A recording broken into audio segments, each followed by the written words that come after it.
bilisummaan qabsoofnuuf sirni demokraasii qabsoofnuuf tan nuti itti fayyadamnu miti. Biitiin jaawwinu san nu booda dhufti.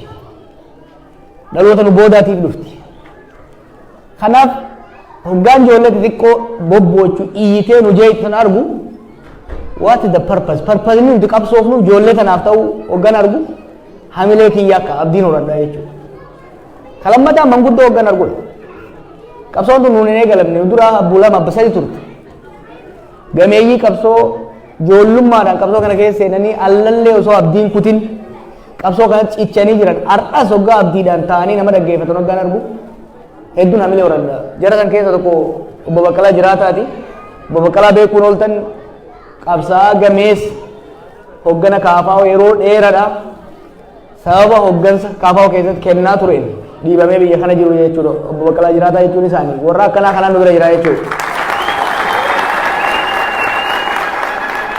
Jaalbobbaasaa Gadaammoo ni beeytanii amma duras gaafa dhufe dubbadhe gaafaan anjoollee Bobbaasaa Gadaa naman se'uun ture. Nama natti fakkaatu ture. Leencuma goofaree qabu natti fakkaata ture jechuudha. Maaliif osoo maqaa isaa fi warra biraa hambisaa soolee fa'aa dhaga'uu baadhe an takka astamaariin ta'an ture siyaasattuun seenu takka naggaatee ta'eetiin buna jala fiigee achumaan tujjaaree hafa ture jechuudha. Gaafa nu ijoollee maqaan isaa Karaggaa Duroobaa fa'aa Aslii Oromoo fa'aa hedduu dhaga'ama ture.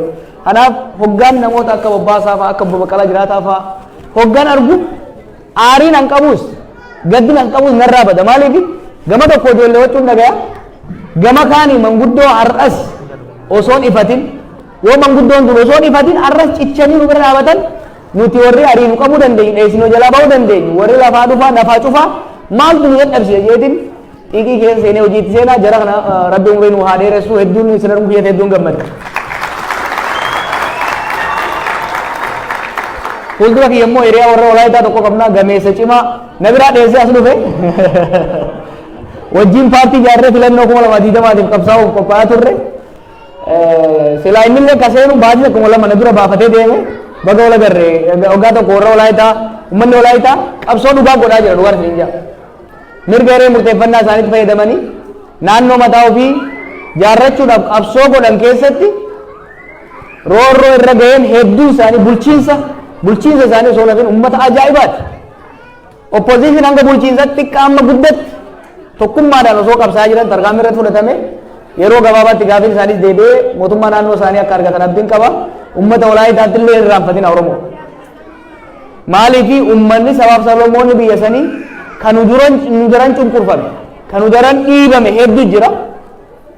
If qofa osoo hin ta'in sabaaf sablammoota biyya saniifis akka qabsooftan isin gaafadhaa uummata Walaayitaa bira dhaabadhaa jechuun barbaada. Isin bira jiru.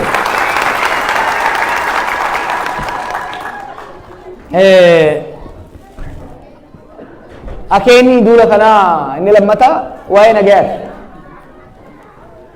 Uummata miidhamaa jiru keessattuu rakkoo miidhaa ajjeechaa hidhaa jumlaa ganamiinsa waggoota lamaan kana nurra ga'e irraa kaanee hoggaa laalle yeroo kanatti waa'ee nagayaa dubbachuun namoota hedduuf akka liqinfamne hin beeku.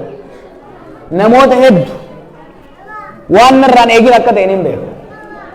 Haa ta'u garuu mana hidhaas teenyee erga hidhaa baanes baafnee buufnee manguddoo biyyaa wajjin hayyuu biyyaa wajjin warra biyya bulchu wajjin warra isaan irratti qabsaa'aa jiru wajjin dippiloomaatota wajjin if wajjin saasoyne rakkoo biyyi teenya keessa gaheef furmaanni waaraa kan dhufuu danda'u gara nagayaatti yoo deebine qofa jenneet kam kaane jechuudha. Rakkoo hedduu isinitti himee jira. Isinuu nagaarran beeytanii rakkoolee biyya sanii tarrisanii fixuun baay'ee nama rakkisa. Oromiyaanis Itoophiyaanis rakkoo akka amma keessa seentee takkaa keessa seentee hin beektu. Ilmi namaa akka waggoota lamaan sadan dabre kanatti dhumetti biyya sanii dhumee hin beeku. Lola waggaa 30 Eertiraanii fi Itoophiyaan waliin godhan. Sanirra dabalannee shibbirii darbii yoo walitti daballe lakkoofsi namoota dhumanii ka waggaa 3 kanaatti dabra. Imagine nama waggaa 30 probably 40 1960mootaa fi hanga 91tti lola bal'aa godhame san caala amas lama sadi keessatti Tigraayit, Amaaraatti, Affaaritti, Beenishaangulitti, Oromiyaatti namni dhume irra baay'ata jechuudha. This is tragedy. Buqqa'iinsa ilma namaatiin hoggaa fudhanne addunyaa irratti tokkoffaa jirra jechuudha. This is disaster. Kanammoo kan nutti fide akkuma dheengodde jee rakkoo siyaasaa biyya sanii ta akka dhakaa osoo gangalattu dhufte kaleerraa barachuu dhabnee akkuma kaleessa akkuma Hayila Sillaasee akkuma Mangistuu akkuma Mallasaatitti har'aas humnaan furra aangoo humnaan qabannee turra yaanni kiyya qofatu ka Rabbi irraa gadi bu'ee kun ka sheeyxaanaati yaanni jedhu gara wal waraansaatti nama galchee jira jechuudha. Keessattuu Oromiyaa keessa har'a yoo laaltan waan hedduu nama gaddisiisu agarra. Jaalbobbaasaa Nasirreetu danda'u dongore lola keessa ture lolee lolchiisee beeku. Lola keessatti seera lolaatii jira. Hanga danda'ametti siviiliyan uummata nagayaa qusachuudhaa jira. Oromiyaa keessatti yeroo ammaatitti qaama wal lolu waraana bilisummaa Oromootii fi mootummaa Abiy qofa miti kan wal lolaa jiru. Wal lola kanaan caccabiinsa seeraatii fi law and order irraa kaka'uun namni keenya rakkoo guddaa keessa bu'ee jira. Namni ka ajjeefamu ka saamu bira dabree manni isaa irra gubata. Karaa deemee galuu hin danda'u. Ni saamama. Waan koman ta'e yoo maatii keessan gaafadha. Keessattuu Shawaa Lixaa Wallagga Gujii keessatti yoo fudhattan saamichi sadarkaa ammaan deemaa jiru naggaadeen naannoo sanii akka baddu godhee jira. Fakkeenyaaf tokko oboo fakkaatee dhufa 200,000 sirraa fuudha. Shariini isaa immoo dandatii mootummaa fakkaatee dhufa warra obootiif 200,000 kannite naaf immoo 400,000 fuudhisiin jaa 1,600 naggaadee irraa fudhate jechuudha. San qofaa miti tokko dhufeeti keessattuu waan yoo dafnee ofirraa dhaabne malee hammaataa dhufu nama butu tokko dhufeeti ani waraana kana siin jaa fuudhee jaartii ta'e obboleessa kee keessattuu warra waa qabu kan fuudhanii butanii dho'isan 500,000 kafaltu malee si hin ganninu jedhan si gadi hin dhiibnu jedhan hoggaa inni 500,000 fuudhee gandarraayis gosarraayis fuudhee kanne ka mootummaa fakkaatummoo dhufe mallaqa warra bosonaatii kennite siin jaa dachaa si gaafata jechuudha. Dheengadda durriyyeen Oromiyaa rakkiftee an jennaan namni iyyuu jira. Durriyyeen Oromiyaa rakkiftee jirti. Ilmi namaa bahee galuu hin dandeenye. Qonnaan bulaa sangaa tokko dhufeeti tokko irraa fudhate sangaa tokko. Kaan immoo isaaf kanneen akka biraa irraa fudhate. Kuni wal waraansaa miti. Wal waraansa waraanni Marrootii fi Abiy takkaashii manni godhaa jiru jidduu durriyyeen naqamtee jirti. Dargaggeessi mannaaraadha wal guuruudhaan qawwee fudhatee nama cinqutti jira. Uummata Oromootiin qabsoo yoo ka jennu taate kana dubbachuudha qabna. Isinitti hima kun immoo hammaataa deema. Ani biyyoota baay'een qoradhe, biyyoota baay'een hubadhe. Wal waraansi waan tokko immoo amanaa fudhadha. Oromiyaa keessa gamlamuu ka wal fixaa jiru ilmaan Oromooti. Kana jechuun kiyya kan aarsu yoo jiraate haa bobo. Dhugaa lafa jirtuun isinitti. Lachuun immoo karaa sirriitiif lolla jedhanii deemaa jiran. Waraanni bilchiginnaadhaa aangoon Oromoo galte akka Oromooti akka hin baaneetiin loluu jiraa siin jira. Waraanni bilisummaa Oromoo hireen Oromoo qabsoon Oromoo butamte akka Oromootti hin galche jeeti lola. Ilmaan abbaa tokkoon ilmaan obbolaa tokko wal lola kana keessatti diinni gamaa gamanaa jidduu seenee haala hamaa uumaa deemaa jira jechuudha. Kun akka biyyaatti rakkoo keessa seenne daran ka Oromiyaatiitu hammaataa deema. Maal balleessine jiran? Uummanummaan kun maal barreesse? Waggaa 50 booda haara galfachuu hin qabu. Maal wanni jechuu jiru?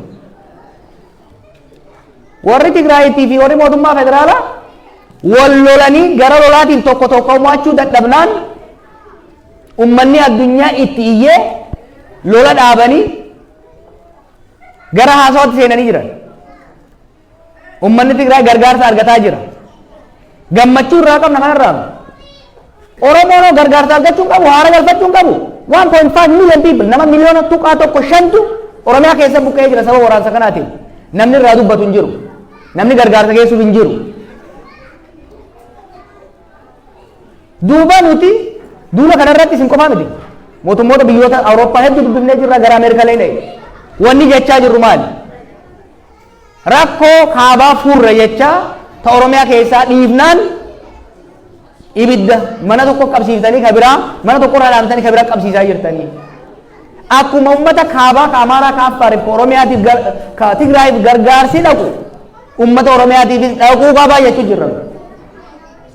Dhaquu qabaa jenna. This is not a joke. Waa ilma namaa haasa'u jirra. Gaaga'anni Oromiyaa keessa jiru ummata gubus jedhamu beektanii miskiina namni irraa haasa'u. Umaatii namaas ni dabala. Kufaatii diinagdeetis ni dabala. Karaa kana deemnaan harki biyyoota alaa naannoo sanitti dantaa isaanii eeysifachuu dabalaa waan deemuuf boru osoo barbaannee araaramuu hin dandeenyu. Arruma lola dhaabne osoo daran waliin fidhe osoo biitiin jiine osoo ummanni addan facaane yeroo dheeraa duraa fudhate sanitti himaane. Amma lolli dhaabateemi ummata Tigraay fi ummata Amaaraa deebisanii walitti fayyisuun laaftuun taatu. Amata lama dura hogganoota Tigraay fi hogganoota Amaaraa itti wayii waachaa yeroo turretti araaramuun laaftu turte. Maaliifi gaafas walitti mufii qofa ture. Arra dhiigaan halki namaa badee jira. Gadoon hamtuun seentee jira. It will take us years to reconcile the two societies. Oromiyaa keessatti of eeggannoo cimaa barbaachisa. Waa hedduu dalaynee jirra Oromummaa tana deemnee ijaaruudhaaf, Oromiyaa ijaaruudhaaf. Lolli kun itti fufnaan garuu waan abboonni teenya waggaa 50 xaaran nuti isaan gageenyu dandeenyutti tattaafannetu diigama. Mootummaanis ka jennuun hin dandeessu jennee ni jiru. Ka jedhamne waan biraatiif miti bara. Karaan itti deemtan karaan sirna federaalizimii itti diiguudhaaf deemtan saraan sirna abbaa irraa itti ijaaruudhaaf deemtan isiniifis mootummaa hin cimsu. Biyya tanaas akka isin barbaaddanitti ijaaree badhaadhina hin fidu diigamiinsa fidaa hin ta'u jennee dura dhaabannaa ni dhabna. Wanni sodaan hin hafne mootummaan ture amma the current Ethiopian state takka hanga ammaa laaffattee hin beektu. Mootummaan kan isin jechaa jiru the state sirni kun rakkoolee hedduu biyya sanitti uumaa dhufaa jira. Mootummaadhaan kan jennaa jirru si gayaa utubaan aga dhiiban qaba aga dhiisan qaba. Amma booda karaan qilee malee amma booda karaan badii malee amma booda karaan wal fixiinsa malee sirni abbaa irree mootummaa humnaan jaaramus Itoophiyaan dullattiin humnaan dhuftus hin jirtu jennee jalamneetti himnaa jechuudha. Humnoonni mootummaa kanaan qabsaan Tigraayitti haa taatu, Beenishaangulitti haa taatu, Gaambeellatti haa taatu, Oromiyaa keessatti haa taatu dhiphina dirree siyaasaatiitu bosonatti isaan galche. 2018 yaadattanii waggaa qeerroon jijjiirama fide. Humnoonni dhiibamanii biyyaa bahanii fi bosona galan hundi mootummaa kanaa hiree kennuudhaan sirni Ihaadeeg ka ummata kan dhiibee isaan baasisuun ka'ee amma booda qawween osoo hin taane ilaaf ilaameen ni mari'anna jedhaniiti biyyatti galan bosonaa ba'an. Dirreen dhiibamnaan namni bosona akka gale. Kanaaf mootummaan kan jechaa jirru ni gayaa humnoota qawweensi dura dhaabbatan wajjin gattaayi mari'adhu waliigalaatii lola nurraa dhaabaa furmaanni siyaasaa biyya furmaanni rakkoo diinagdees taate siyaasa biyya sanii mariidhaan malee maraatanii dhufuu hin dandeessu. Kan ammoo uummanni keenya deeggaruu qabaa jenna. Dhaamsi nuti ummata keenya daasporaati biyya alaatti jiruuf qabnu akka kaafaawottis akka mataa kiyyaattis biyyi teenya rakkoo guddaa keessa jirti. Aarii guddaa jira. ta'us mootummaan karaa nagayaa kan fudhatu taate dubbii teenya osoo nagayumaan furannee irra nu wayyaa tana daran wal madeessuun saba keenyaas ummata keenyaas barbadeessuu waan danda'uuf hamma dandeessanitti hamma dandeenyetti qaamonni hundi dubbii isaanii furmaatan akka fidan deemaa jenna. Ummata biyya alaatiifis dippiloomaatota biyya keenya jiranis mootummoota biyya alaa dhaynee dubbisaa jirruttis ergaa nu dabarsuun ifa akkuma reefu isiniin jedhe. Mootummoonni hedduun deengatti dubbadheetiin jiru. Mana hidhaati hoggaa laalaa turreetti waan nama gaddisiisu agarra. Akka waan biitii teenya dirree kubbaa taatetti akka qaamonni wal waraanan Maanchistarii fi Arsenaal ta'aniititti kun dhagaa itti kan nagamaa gamana kun harka dha'uudhaan haamila kan naafi ture jechuudha. These are our people biyya teenya ummata keenya bara. Nuti Oromoon keessattuu nuti Oromoon rakkoo nurra gahaa turte ni beekna. Sirnoota dhufaa dabraa irratti kan qabsaa'aa turre sirnoota dhufaa dabraa irratti kan qabsaa'aa turre ajjeechaa fiidhaan akka nurraa dhaabatuuf saamicha akka nurraa dhaabatuuf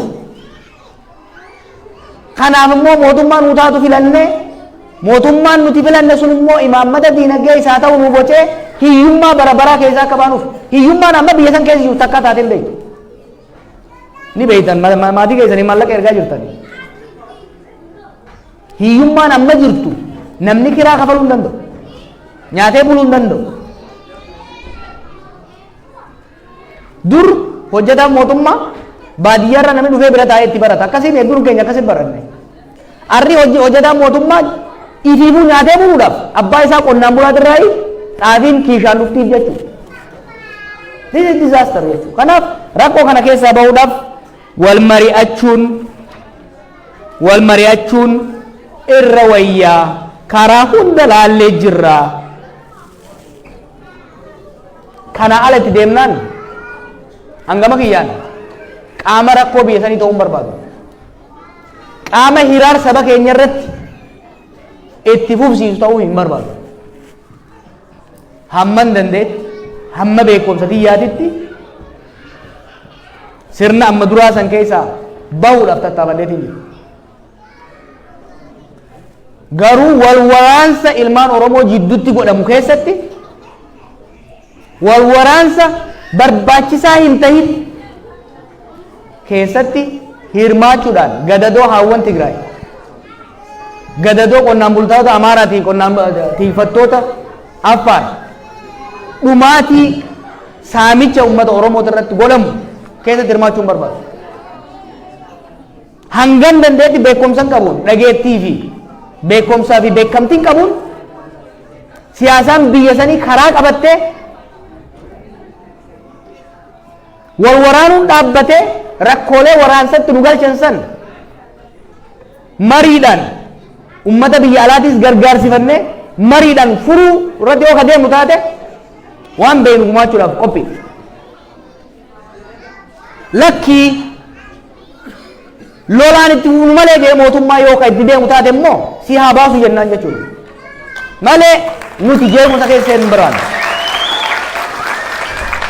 Hin baasu immoo kana sirriitti waan hubannuuf hin baasu jennaa. Kanaaf uummanni keenya ka Sweden bu'aa nagayaa ni beektan. Bu'aa nagayaa uummanni keenya kan shawaa lixaa keessa jiru, shawaa kaabaa keessa jiru, wallagga afran keessa jiru, gujii lamaan keessa jiru, booran keessa jiru.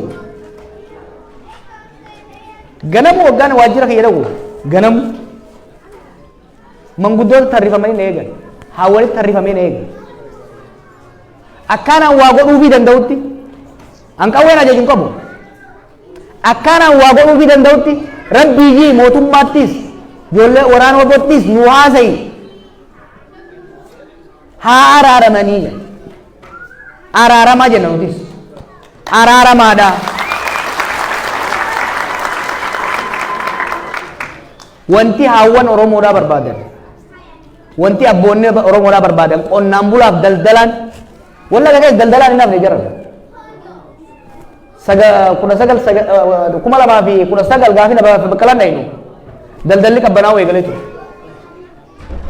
Garuu daldalaan achuma ture. amma daldalaan irra jireessi godinoota reefu sinjee keessa jiru kun saamicha ajjeechaa dheessuudhaan dukkaana isaa hoteela isaa dalagaa fi dhiisee dhoortoodhaan finfinnee jiraata jechuudha. Qonnaan bulaan takkaa midhaan facaafachuu hin danda'u. Ka facaafate immoo deebisee haammachuu hin danda'u. Kun maal uummanni keenya maal waa'ee duwwii darbu uummanni keenya maal kana keessa jiraachuu qaba. Kanaaf lolli kun dhaabbachuudha qaba. Hunda dura kana mootummaatu dhaabuu qaba. Mootummaan dirqama guddaa kan qabu mootummaadha. Mootummaan rakkoon biyya sanii humnaan osoo hin taane mariidhaan qofa akka furamtu fudhachuudhaan qaamota akkuma Tigraayitti eegale waraana bilisummaa Oromoo wajjinis humnoota bilisummaa Beenishaangul wajjinis gadi taa'ee ilaafilaafeedhaan mari'atee biyyattii karatti haa deebisu jennetti yaamna. Isinillee waamicha kana akka deeggartan gaafannaa. Galatooma.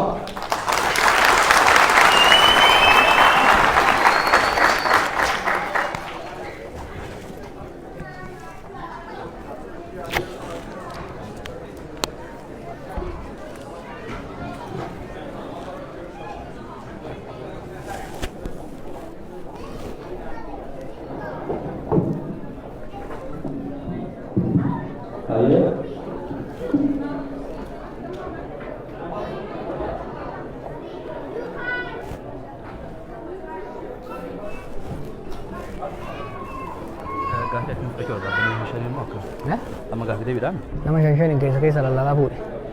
Anak Ahmad fuudhaa barbaachisa ibsan. Maayikiin deddeemuun qabda. Maayikii socho'uu ni qabda. Maayikii socho'uu adda bakkuma jiran kanneen.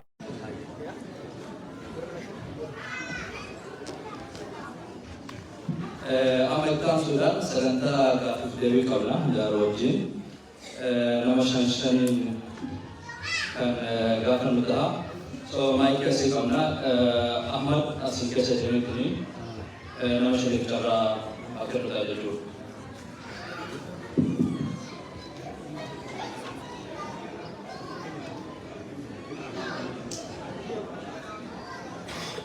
Ahmad.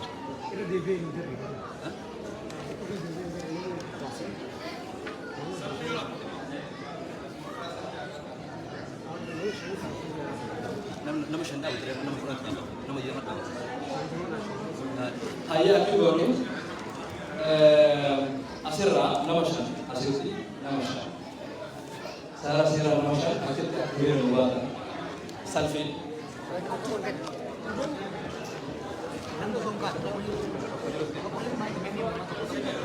Hayyaa.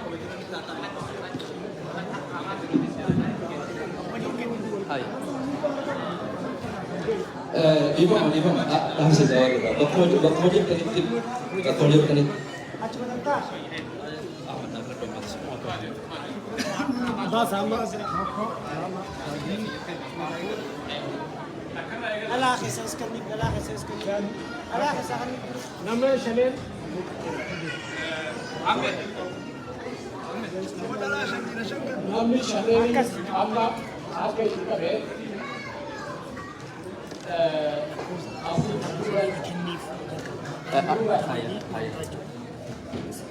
Ahmad, lakkoofsa kenniifi.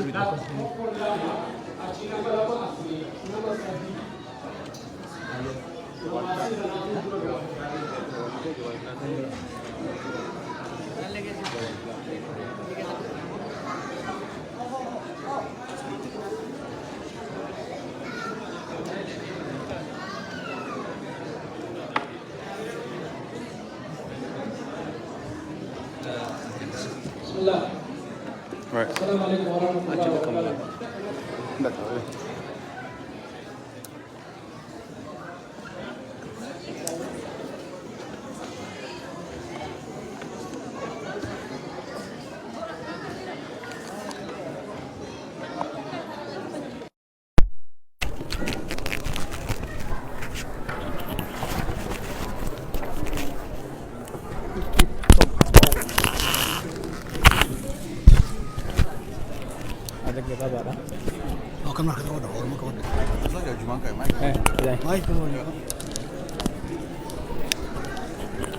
بسم الله الرحمن الرحيم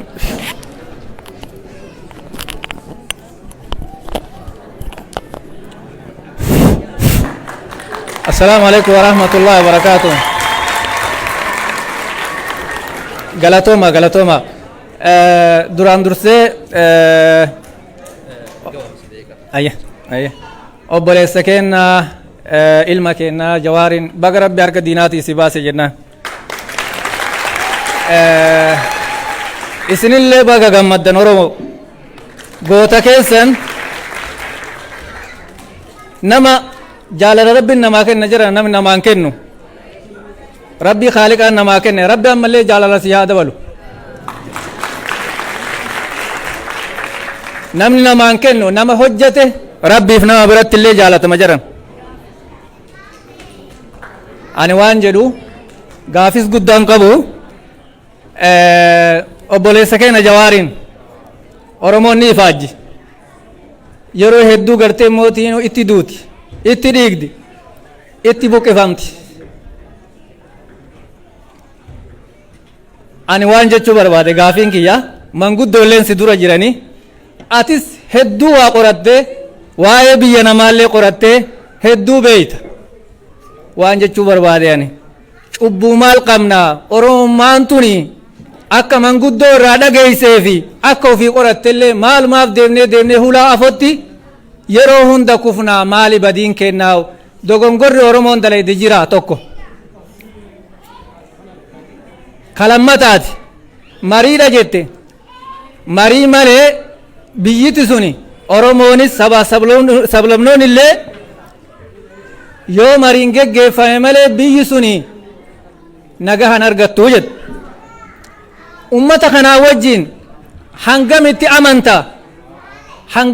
amanta ummata kan ummata namaan quudhine ati har'a akka Oromoo ilma Oromoo tokkootti jarana namaa quudhuu qabna sadarkaa namaa qooda namaa kaa'uu qabna Oromoo hedduu warri nu dura hangaftoonni qabsoo Oromoo as keessa jiran hedduu ifaajan yeroo hunda deemnee kufaa turre ni argina waan jechuu barbaade gabaa ummata kanaa wajjin mariin nagaa geggeeffamee biyyiti suni nagaa hin argatti jettee hagam takka itti amantaa maalirraa ummata obbidiyoo kana ummata kana maalirraa amantii abdii guutuu qabdaa jechuun barbaade gama amantii islaamaatti yoo as deebine laa yuldagul mu'minu fi hujrin marratayni argamaan rabbi namni rabbitti amane boolla takka keessatti yeroo laman iddamu jaan ifaajeen teetu karaa mayxe Oromoon si wajji ifaajjee xiqqaa guddaan si wajji ifaajjee itti dhiidee dhiigni qeerroodhaa lafa badee atis beekumsa kee bakka feete jiraachuu osoo dandeessu Oromo saba kanaaf qabsooytee waan gaarii fiddee ummata kana amantee harka keeyse har'allee carraan kunis illee mudate ummata kanaa wajjin ammallee akkamitti deebitee abdii hagam guutuu takka irraa qabdaa nageenyi biyya sanitti hin dhufaa kanuma jechuun barbaade waan na dhageeffataniif galatooma.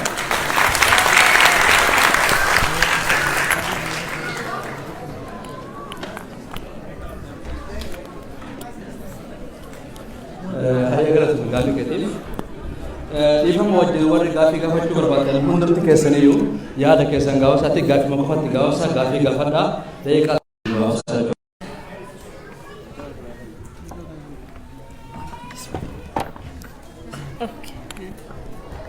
galatoma Oromiiffa sirriitti hin danda'u nan dhaggeeffadha nan barree nan katabaas nan dubbisaas garuu dubbachuu na dhiba sirriitti so afaan Amaariffaan gaafadha duraan dursee baga lubbuudhaan jiraatte baga wal agarreessa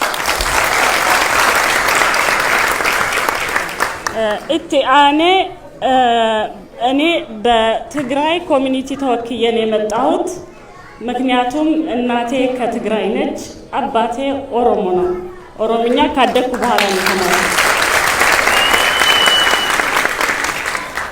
አምስት ጥያቄዎችን ልከዋል ኮሚኒቲው መጀመሪያ ኮሚኒቲውን መወከል አልፈለኩም ነበር ግን በጣም ስላሳዘኑኝ ያው ይዤ መጥቻለሁ አምስቱ ጥያቄዎች እንደዚህ ይላል አንብቤ ራሴን ያመንኩበት ነው ያመጣሁት ብዙ ሰዎች ኢትዮጵያ የባለድርሻ አካላት ያካተተ እና ገለልተኛ አካል የሚመራው እውነተኛ ሀገራዊ ውይይት ከሌለ ወደፊት ልትራመድ አትችልም ይላሉና እርስዎ በዚህ ላይ ምን አይነት ሀሳብ አለዎት?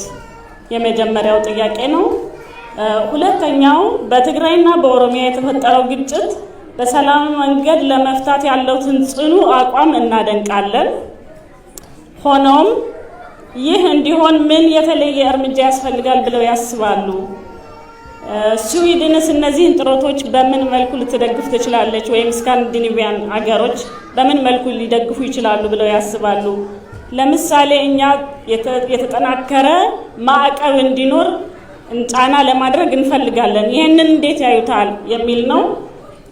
ሌላ ሶስተኛው ጥያቄ ባለፉት 18 ወራት ከባድ የሰብአዊ መብትና የሰብአዊ ወንጀሎች ተፈጽመዋል። ይህንንም አምነስቲና HRW የተባለው ገለልተኛ ድርጅቶች አስታውቀዋል። ለምሳሌ በአዲስ አበባ ያለው በመንግስት የጅምላ ረሃብ ጦርነት መሳሪያ መጠቀም በትግራይ ተወላጆች ላይ የሚፈጸመው ወንጀል የዘር ማጥፋት ሊሆን ይችላል ተብሎ ይገመታል። ይህ ሁሉ የሚመለከተው UNHCRC ምርመራ፣ ተጠያቂነት፣ ተአማኒነት ያለው ሂደት ከሌለ ረዘም ያለ ጊዜ የሰላም እጦት ሊያስከትል ይችላል። ይህንን እርስዎ አመለካከት ግጭቱን እንዴት መፍታት ይቻላል ብለው ያስባሉ? ግጭቱን ለሚደረገው ጥረት ለማስቆም የሚደረገው ጥረት እና ተጠያቂነትን በምን ሚዛናዊነት አስተካክሎ መሄድ ይቻላል ብለው ያስባሉ? የግሎትን አስተያየት እንፈልጋለን ይላል። ባለፈው ጥቂት ዓመታት በኢትዮጵያ ውስጥ የተከሰቱ ግጭቶች የፌዴራላዊ ስርዓቱን ባህሪ ጭምር በኢትዮጵያ ክልል አቅጣጫዎች ከፍተኛ ቁርሾ መኖሩን አሳይቶናል። ፍጥጫዎቹ እየሰፋ መምጣቱ ብቻ ሳይሆን ለምሳሌ በፌዴሬሽን ውስጥ የትግራይ የወደፊት ዕጣ ፈንታ ምን እንደሚሆን አናቅም። ስለ ወደፊቷ የተረጋጋ ኢትዮጵያ እይታ እርስዎ ምንድነው ያለዎት አስተያየት? ምን ይጠብቃሉ? ትግራይ እንዴት ትቀጥላለች ብለው ያስባሉ? የተደረገውን ሁሉ አይተዋል፣ ሰምተዋል።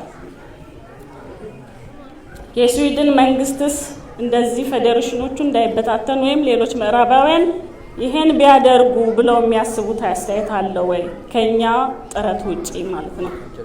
ሌላው የመጨረሻ ጥያቄው በኢትዮጵያ እየተካሄደ ያለው ግጭት ዋነኛው ተዋናይ የኤርትራ መንግስት ነው። የኤርትራ መንግስትን ጉዳይ ደግሞ ውስጣዊም ውጫዊ ነው ብለዋል በኢንተርቪው ላይ። ይሄ የግል ጥያቄ ነው። እንዳጋጣሚ እኔ ኤርትራ ውስጥ ነው የተወለድኩት ያደግኩት እስከ 10 ዓመቴ እና የኤርትራን ጉዳይ የተለየ ቁርሾ አላቸው ከሚባሉ ሰዎች ቢሆንም ግን እንዳገር የኤርትራን የውስጥ ጉዳይነት እንዴት ነው የውስጥ ጉዳያችን ነች ያለችውን ይሄንን ማብራሪያ ከርሶ ፈልጋለሁ። አመሰግናለሁ። ስላየሁት በጣም ደስ ብሎኛል። የ3 ዓመት ታናሽ ኖት እንደ ታናሽ ወንድሜ በጣም ነው ምሳሳሎት እና እግዚአብሔር ይጠብቆት። አመሰግናለሁ።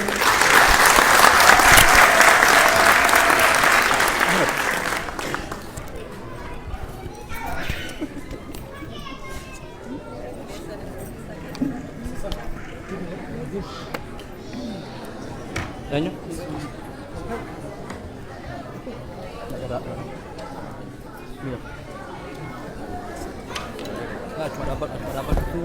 Cuma dapat.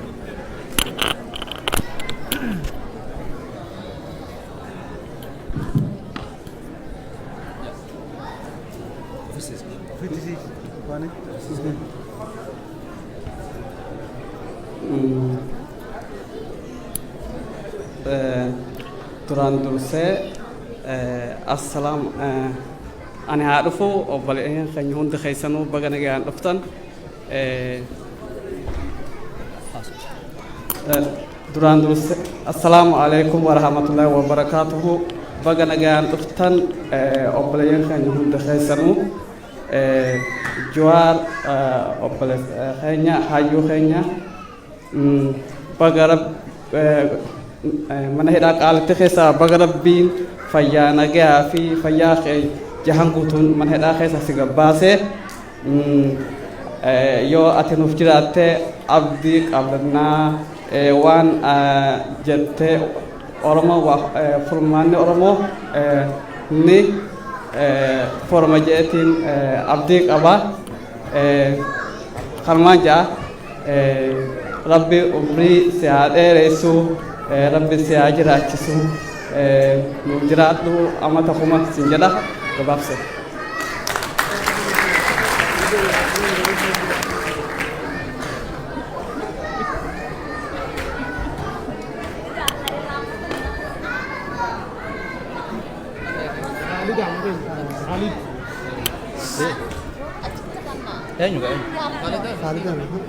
Khalid di sana.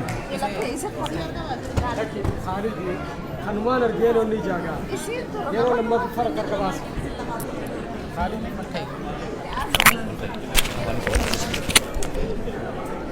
galatooma tarana kanu khaysanif balasakhanya Johar Bagarab bin mana hidasan keisa Rabbi sibasen sinja khanat yani gafi intiya barahunda eegale no janna tumurri qophii too yoomi gadda wanni amma deemaa jiru kuni rakkoon kan argamte dura boota irraa immoo ummata shaabii irraa rakkoon tun kan argamte wanni guyyuutu murtii teenya durarraan geenye boodara nu deebisaa oolu dura boota jidduu jirti moo hawaasa keessa jirti taraadaan kan baaftani ta lammada obboleessa keenya xiinxalaa barreessaa Yaayaa Bashirii inni nama qabsaawaa nama cimaa nama beekamaadha Oromoo firii lamatan Iswiidin keessa jirtu akkamitti waliin nu qabdee tokko goruu dadhabdee sinjaa galatooma.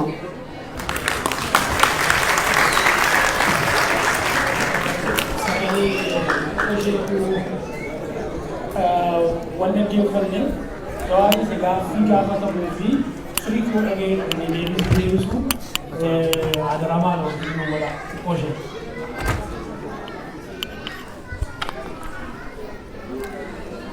Assalamu alaikum warahmatullahi wabarakatuh.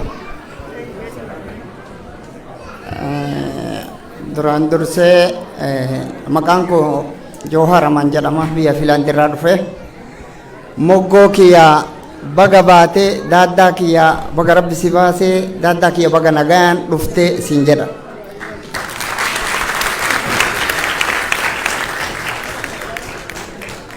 Itti aansee hawaasa akkana bareedu hawaasa Suudiin kanallee galatoofachuu barbaada. Asumaan mana naa osoo soytanii gaarii natti fakkaata.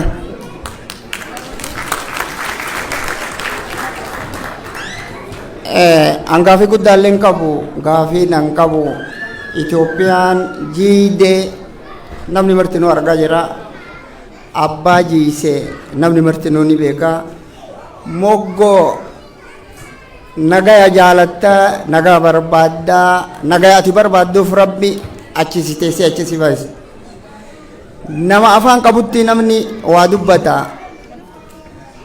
Itoophiyaan afaan hin qabdu hayyuu nyaachuu malee Itoophiyaa afaan qabdutti namni dubbata ati nama nagayaati Itoophiyaan nagaa hin beektu nama nagayaa nyaachuu malee Itoophiyaan nagaya hin barbaaddu Itoophiyaan oytee afaan gaggaragalee Itoophiyaa oytee afaan gaggaragalte tan akkamitti ol deebiftee waa keessa buufta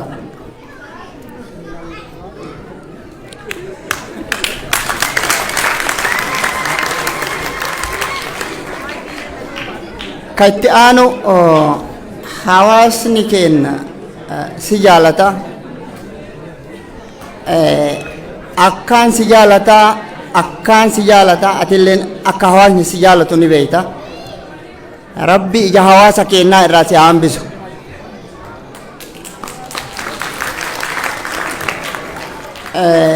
hawaasni keenya baay'ee diigamee jira bakka hawaasni diigametti ammallee ifaajente gaddeebiti hawaasa diigame kana akkatti ijaartu akkaataa itti ijaartu osoo nu ibsite gaariidha galatoomaa isu hawaasni Suudiinillee galatoomaa hayyoonni martuu galatoomaa isiniin jedha assalaamu alaikum warahmatullahi wabarakatuh.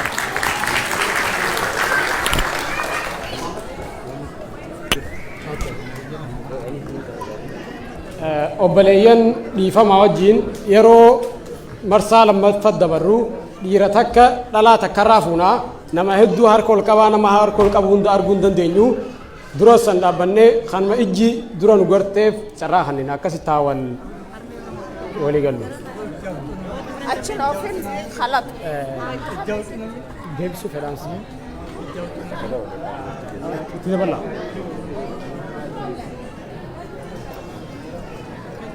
Gaafii itti dabalamu.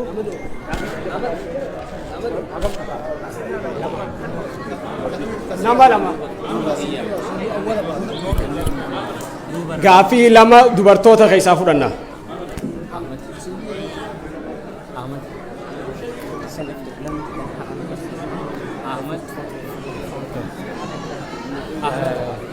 warra duuliyoo irraa dhufee warra kana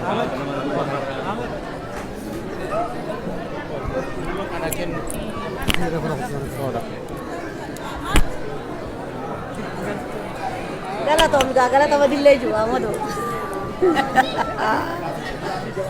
enggak bang wallah gua maiki argateen taara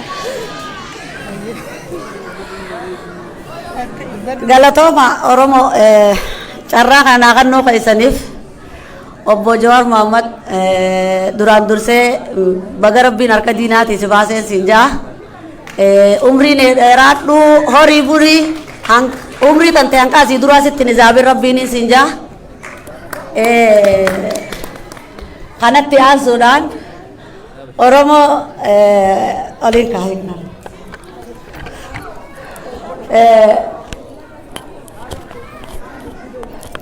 kanatti aansu wannin hin jechuu barbaadu silallattu ogguun akka dubbii ilaalu ilmi tokko maali abbaan tokko ilmaan isaa ogguun ibiifi itti himatan deemee barra deemaa boofirraa dhorkaa injuu tunisiin tanuma ilmaan kan keenurraa dhorke ogguu jedhan abbaan wanni isarra jiru isinirraa hin dhorkadhaa dhiifama tahaa jolle nama sannutti hin tuqinaadha uma jaa abbaan ilmaanin tuntanu abbaa qayroodhaa waan taateef jecha saniifu akki silaa gartee yoo rabbii keenya biraan taatu diina birraa itti dhoorkuu qabanii fi diinni itti ummata oromoo beekamaa kabajamaa shanyii maayikuurii shanyii dahabaa ta addunyaan fakkeenya irraa fudhattu tana itti irraa sodaatu godhuudhaaf qayroodhaa fi qarreedhaa fi dubartoota oromoodhaatii fi manguddoo oromoodhaati irra jirtii jechuudhaan barbaada hedduu galatooma baga jiraattani baga jiraanne baga wal agarre Jawar Muhammadiinis jechuudhaan barbaada kanatti aansee akkuma obboleessi keenyaa hojii na duraa dubbii fixee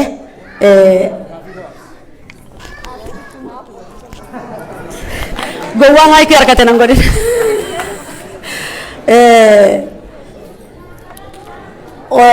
Itoophiyaa caccabxuu tortortee gootootan oromoodha jeynoota oromoodha har'a kasilaa biyyaaf tolu addunyaa guutuu warra bulchu warra nurraa nyaate wajjiniin akkamitti ol kaaftee utubaa Itoophiyaa tortorte saniin gadi dhaabdu eeysaa fidaniiti gadiin dhaaban buutee huyi qarre jirti qarre booda ol baafna jennee booda deemnee yoo booda kufne beeyna tanaafuu ani akka yaada qiyyaatitti waan hin jechuu barbaadu yaa Jawar keenya gaafiidhaan qabamu bohaarsaa osoo hin ta'in Itoophiyaa dullattii sanii wajjiniin walit jaaramneeti tokko taana jechuu barbaaddeeti moo Oromiyaa miidhayduu laliftuu magariisa jiituu addunyaan beeytu tana gadi dhaabneeti Itoophiyaan jala jaaramti kana jechuu barbaaddeeti wooma lamaan kana addanaa baase obboleessa kiyya hedduu galatooma maaliif jennaan ummanni oromoodha ummata fakkeenya irraa fudhatanii ummata oromoo gartee yoo rabbii keenya biraan taate ummata sabaa sablammiin jalatti jaaramtu malee ummata nama jala jaaramuu miti waan san taateef ati boonaadha booni oromoodha mataa ol qabadhu oromoo si booda jira oromoo taatee dhalatte akkuma duraanuu jettee kakatte sanitti oromoo taatee duutaa jechuudha sirni caccabaan tortoraan ammaan tana gartee yoo rabbii keenya biraan taate ol qabna jennee jala kufuudhaaf jala oriinu kun yooni fiifi ol dhaabnes akkuma jaarraa abbaa gadaatu dhaame saniiti sinna qanqarroodha qabaa hin beekan jee gartee karaa nagaya hin beekan abadan keenya hogguuni fi hayyee je'ee ooseene ittuma lafaa kaayan oromoon wanni kana miidhamtuuf garoomina isiidhaatirraa garoomina isiidhaatii fi qabeenya isiidhaatiin addunyaan guutuun hinaaftee ka irra bobba'utti jirtu ka gargaarsa gartee sabaa sablammiin biraatii fi addunyaan biraatiin laayillee dhawaa isaaniitii fi dhumaatii isaaniitii fi gubaatii isaanii hoggusuu dirmataniif oromoo wanni dirmachuu fi dhaban qabeenya isiidhaatii addunyaan quudhuu fi dadhabdee jechuudha waan san taateef nuti oromoon iftaanee buluudha barbaanna iftaanee yoo erganne malee hin ergamnu kana booda hin ergamnu dhumnee dhabamna malee hin ergamnu namni isinirra gaariidhaan jiru alhamdulillahi eega dhumtanii nuu deebitanarra samirree barqeensa cirannee bar guyyaa hacaaluu hundeessaa ajjeesa sakkaan jee akkami waltaanaan Itoophiyaa tortortuu akka hacaaluu hundeessaa sannurraa nyaat hiji akka yoo rabbii keenya biraan taat aboo hibneeffinna sii dura gootoota meedha kagartee atilleen gartee dhaadattuun sanillee warra nyaata Itoophiyaan tun waniin ani akka yaada kiyyaatitti saniifu sanuti oromoon saba bal'aadha saba guddaadha maaliif akka wal dhiibna waan takka qabna lafa takka qabna maqaa tokko qabna abbaa tokko irraa dhalate ilmaan booranaa bereentooti maaliif wal dhiibna wanni irratti wal dhiibnu hin jirtu sabni waraana hin qabne sabaa miti sabni waraana hin qabne sabaa miti wanni gartee oromoon sodaatamtuun waraanaan bichaadha waraana bilisummaa oromoo bira akka jirtutti oromoo yoo dhaabbatte halkan takka gabrummaan nu duran bultu tanumaan dhaama'ani waan san taateef ati labsi nagaya labsuun haqa keeti oromoo maal turre jirare warra jiru isaanii beekaa tanaafuu obboleessa kiyya awwaaniin isinii dhaamu tanaati galatooma horaa bulaa beebana nuti oromoodha oromoonii fi oromiyaan dhiiga ilmaan isiidhaatiin ni bilisoomti arraas taanaan boruus taanaan nuti oromoodha ilma bilisoom diinaaf gadin jan abadan diinaaf gadin jan mutanee galamura galatooma obboleeyyan yeroo sagantaa gaafiiti malee sagantaa yaadaatii miti daayirektii akka gaafitti nuu ceetan isiniin jenna sagantaan yaadaatiis booda gara umarraa waan jirtu jecha laal nama kana ala gaadhaa kanna okay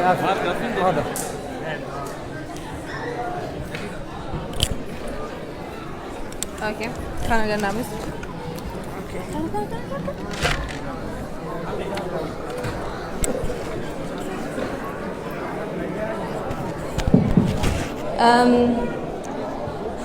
jawaab bagana ganuuf tajaajila gaaffii kootti carraa kana waan alaataniif galatooma jawaab dura gaafa asaa turte ani kanan hidhamnee fi kan rakkina arginee fi wanta nageenya barbaannee fi nagaadhaan aasaadhaan walitti dhumneef jennee dura dhaabbanneef mana hidhaa gallee jette har'a ishii erga akkas ta'e ati har'a rakkina kana hundumaa argitee waggaa lama guutuu hidhamtee erga baatee har'a maaltu dhumnaan mootummaan kun wajjin maal haasofte argitee wayin maal irratti olii galteetu har'a nageenyaan duratti itti deemna jettee yaada kana fiduu dandeessa.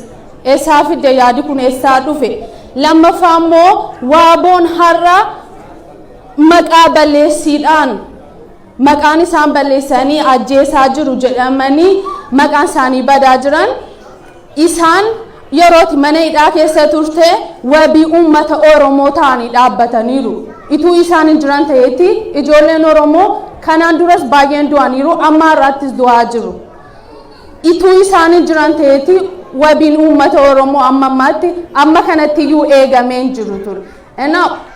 Nuuf amma gaafa yaadu'an poolitikaa Itoophiyaa keessatti akka Oromoo kan ka'ee jiruuf kan naqee jiru hin jiru jedhee yaada. Kana kan godhe immoo waaboodha. Oromoo kan biliseemsu afaan qawwee fi qawwee bichaadha jedhee yaada. Aktii eessaa akka fidde akkanaaf ibsituun barbaada.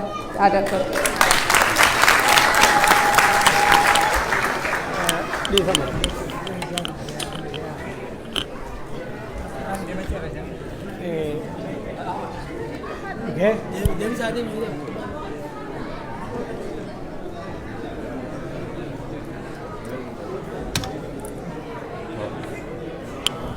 Sí, basura.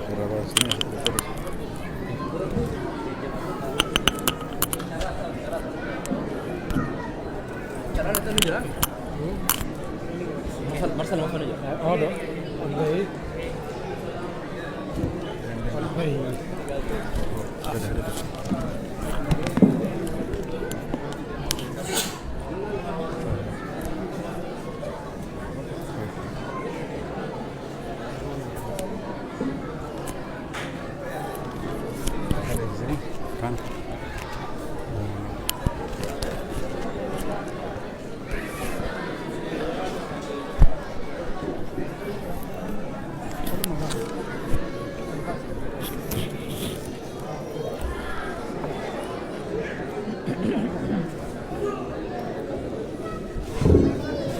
Akkam xiqqoo ofirraa buqqaaftanii dura gaafii keessummaa irraa ka'eef gaafii warra irraa ka'ee deemseetiin sanboota teessanii deeme akkasii bunaas keessummaaf dura kennanii bire kanaaf gaafii warra hawaasa Tigraay irraa ka'e inni deebii kenna እህቴ አመሰግናለሁ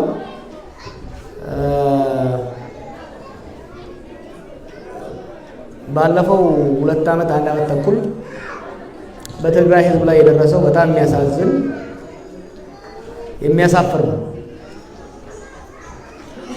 ያ ጦርነት ፈጽሞ መሆን ያልነበረበት በሁለቱም ወገን የተዋጉትን አቃቸዋለሁ አመራሮቹ ለማስቀረትም ከፍተኛ ጥረት አድርገናል እንደ ድርጅትም እንደ ግለሰብ they did not see it coming ያ ጦርነት ገና 2018 2019 የቃላት ጦርነቱ ሲጀመር ወደ አካላዊ ጦርነት እንደሚያድግ ግልጽ ነበር። ከሁለቱ ወገን ያለው አመራር ግን ይሄን ባለመረዳቱ በጣም በሚያሳዝን ሁኔታ በትግራይ ህዝብ ላይ ቀጥተኛ ጉዳት በተቀረው የሀገራችን ህዝብ ላይ ደግሞ በተዘዋዋሪው ቢሆን ከፍተኛ ኪሳራ ነው። ለኔ ትውልድ ለኛ ትውልድ ትልቅ ውርደት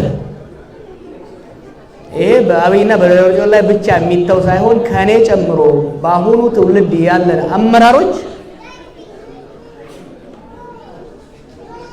ከ50 ከመቶ ማናልፍ የፖለቲካ አመራሮች ተወያይተን ተነጋግረን ተደራድረን ማስቀረት ባለብን ግጭት ይህ ጦርነት ፈንድቶ በትግራይ ክልል ብቻ ሳይሆን በአማራ ክልል በጣም የሚያሳዝን ፍጅት ውድመት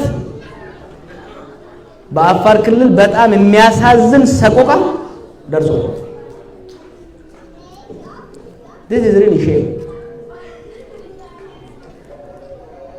ከደህንነት መውጣት ባለብን ጊዜ ተደራድረን የሚያስማማንን የሚያቻችለንን ከዚህ በፊት የነበሩ ቁርሾችን ቁስሎችን የሚደበቅ አይደለም። ከዚህ በፊት በነበሩ ስርዓቶች ውስጥ እኔ የምመጣበት የኦሮሞ ማህበረሰብ አንቺ የምትመጪበት የትግራይ ማህበረሰብ የአማራው ማህበረሰብ አፋር ሶማሌ ወላይታ ሁሉም በተለያየ ደረጃም ቢሆን ስቃይ ውስጥ ነበር።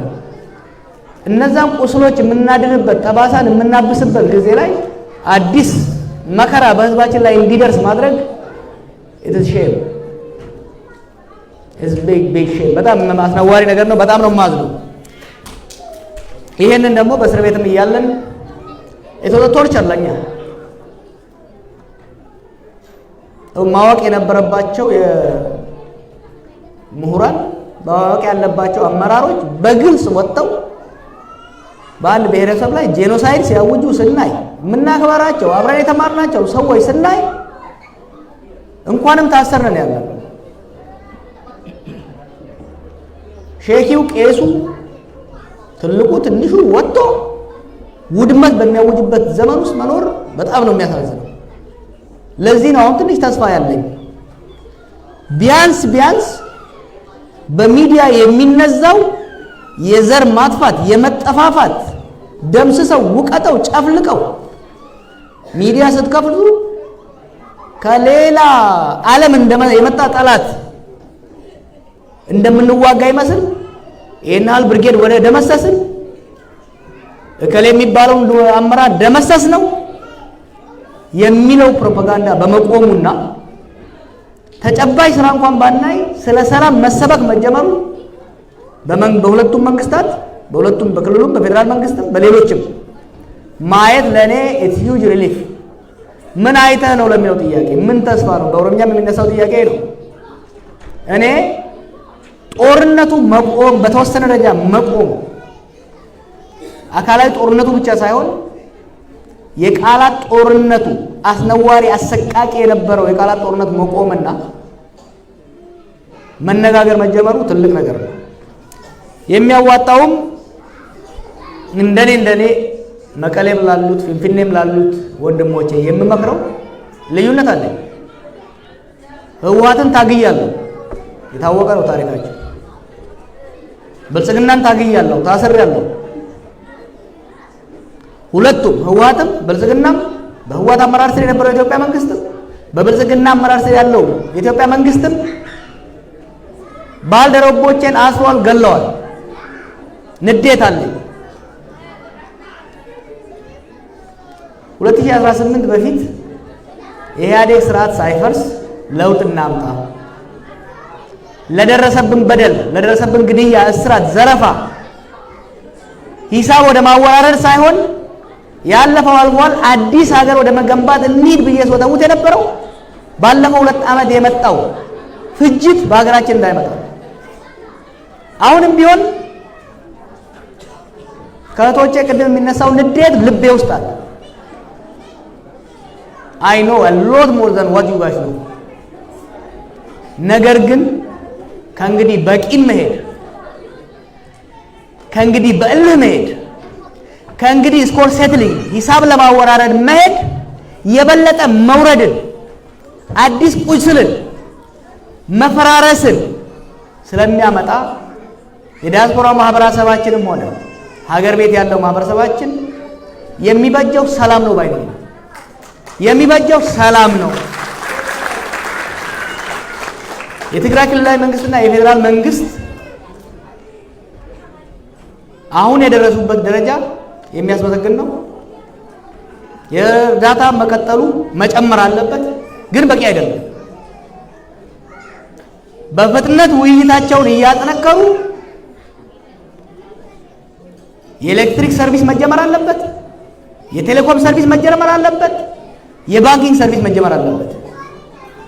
ረቆ ትግራይ ጅሩ ዝልት ማፋን ሮሞቴ ትግራይ ከበለያ ጅሩ ህየሰባዲያቲ ቢት ሆጀታ ሞቱማት ሚሊዮነር ታናስ ትግራይ ከይሰት ያረ ገርጋርሳን ጅራታ ባንክ ከይሳ ማለቀ ባፈቱን ከባ ትግራይ ውስጥ ዛሬ እርዳታ እየደረሰበት ያለው የከተማው ህዝብ ነው፣ የመንግስት ሰራተኛው ነው። ሚሊዮነር ራሱ ከሆነ ገዝቶ የሚበላው ነገር የለው። ባንኪንግ ሰርቪስ መጀመር አለበት፣ የኤሌክትሪክ ሰርቪስ መጀመር አለበት፣ የቴሌኮም ሰርቪስ መጀመር አለበት። በዚህ ሴንቸሪ አንዱን የሀገራችንን ክልል ቆርጦ ይሄ ማድረጉ ትክክል አይደለም። እነኚህ ሰርቪሶች መጀመር ለህዝቡ ነፍስ መታደግ ሲሆን ፖለቲካውን መታደግ ነው። ምክንያቱም እነኚህ ሰርቪሶች ሲጀመሩ ኮንፊደንስ ቢልድ ያደርጋል። ያለው አመራር ለመደራደር የሚያበቃው የፖለቲካል ካፒታል ይኖረዋል። ይሄንን ለእናንተ ብቻ ሳይሆን ለዲፕሎማቶቹም የምንነግራቸው ዛሬም እዚህ ሀገር ያገኘዋቸውን በየቦታው ያገኘዋቸውን ይሄንን እኔም አላደርገው ግን መቀሌንም ሆነ ፊንፊኔን ደግፌ ጦርነትን አልደግፍም፣ አላባብስም። አያዋጣም ብዬ ስለማስብ አያዋጣም። ብዙ መከራ ደርሷል፣ ብዙ ስቃይ፣ በተለይ በእናቶቻችን ላይ በእህቶቻችን ላይ ብዙ መከራ ደርሷል። በትግራይ ብቻ አይደለም፣ በአማራ ክልል፣ በአፋር። ለዚህ ነው ብዙ ሰዎች ሰሜን ነው የሀገራችን ክልል ስል ለምን እንደዛ ባልክ፣ ጦርነቱ ትግራይ ላይ ይጀምር እንጂ ከዛ በኋላ በመስፋፋት የጦርነቱ አካል ባልሆነው የሲቪሉ ማህበረሰባችን ላይ ከፍተኛ ጉዳት አደርሷል። ይሄ ጉዳት መጠገን አለበት። ጦርነቱ መቆም አለበት። ጦርነቱ መቆም ብቻ ሳይሆን ወደ ጦርነቱ ያደረሱንን ጉዳዮች በመደራደር በመወያየት በመነጋገር ወደ መፍታት መሄድ አለብን። እመኑን። ይሄ ጦርነት ከቀጠለ ለትግራይ አይጠቅምም፣ ለአማራ አይጠቅምም፣ ለአፋር አይጠቅምም፣ ለኦሮሞ አይጠቅምም።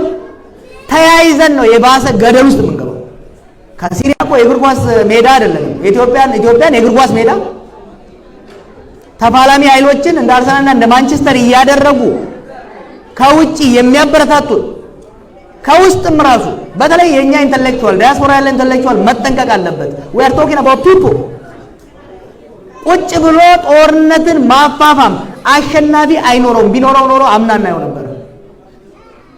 የፌደራል መንግስት ህወሓትን ኃይል ደመስሳለሁ ብሎ ሄደ፣ አልደመሰሰም። የህወሓት ኃይል ተነስቶ የፌደራል መንግስትን ደመስሳለሁ ብሎ አልደመሰሰም። የሚደመሰስ ኃይል ኢትዮጵያ ውስጥ አይኖርም። የሚደመሰስ የሚወድም ህዝብና ሀገር ብቻ ነው። ስለዚህ የኔ አቋም ይሄ ነው ማለት ነው። የስዊድን ብቻ አይደለም የዓለም አቀፍ ማህበረሰብ ማድረግ ያለበት አንደኛ ኔጌቲቭ ሮል አለመጫወት ነው። የምነግራቸው ነው። አምና የነበረው የተለያዩ ኃይሎች የኛ ህዝብ ማዳበሪያ ነው የሚያስፈልገው። የኛ ህዝብ ፋብሪካ እንዲቋቋምለት ነው የሚፈልገው። በቀኝና በግራ ድሮን እና ታንክ ሃውዘር እየሰጡ እንዲያፋጁን አልፈልግም። በቂ ጦርነት አይተናል። እድሜያችንን ሙሉ የሀገራችንን በሙሉ የጦርነት አንዱ ኔጌቲቭ ሮል እንዲያቆሙ፣ ሁለተኛው አንዱ ጋር ቆሞ ለሌላውን ማፋፋም ሳይሆን ባላቸው ተጽዕኖ በሙሉ ተፋላሚ ኃይሎች ወደ ጠረጴዛ ዙሪያ መጥተው ህዝባችንን ከባሰ ሰቆቃ እንዲታደጉ ፕሬሸር እንዲያደርጉ ላክሊ አሁን ያ አይነት አመለካከት አለ። የእናንተ ሀገር ስዊድን ዋን ኦፍ ዘ ሞስት ፕሮዳክቲቭ የዴቨሎፕመንት አሲስታንቶቹም ይሁን ዲፕሎማሲያቸው ሰላምን ልማትን የሚያበረታታ የበለጠ እንዲያበረታታ ማድረግ አስፈላጊ። ከሰብአዊ መብት ጥሰት ጋር ተናስቶ ያነሳሽው ጀስቲስ ኤንድ ፒስ ሁሌም ተፋላሚዎች ናቸው። እንደኔ መጀመሪያ ጦርነቱን ማቆም፣ መጀመሪያ ቀጥሎ ወደ ጦርነት ያስገቡንን ጉዳዮች በድርድር መፍታት፣ ሶስተኛው እርቀ ሰላም ማውረድ ሪኮንሲሊዬሽን ውስጥ ወንጀል ለፈጸሙትና ለተበደሉት በምን አይነት መልኩ ነው አድሬስ የምናደርገው የሚለውን እንመጣበታለን። አሁን ላይ ግን ይሄንን እናስቀድም ካል አንፎርቹኔትሊ ካውንተር ፕሮዳክቲቭ የሚሆን ነው የሚመስለኝ። ቅድሚያ መሰጠት ያለበት በሰሜኑ ለጊዜው የቆመው ጦርነት መልሶ እንዳያገረሽ መረባረብ፣ በኦሮሚያና በቤኒሻንጉል ደም እያፋሰሰ ሀገር እያወደመ ያለው ጦርነት በአፋጣኝ ቆሞ ወደ ንግግር እንዲገቡ ማድረጉ የተሻለ ነው ባይ ነኝ።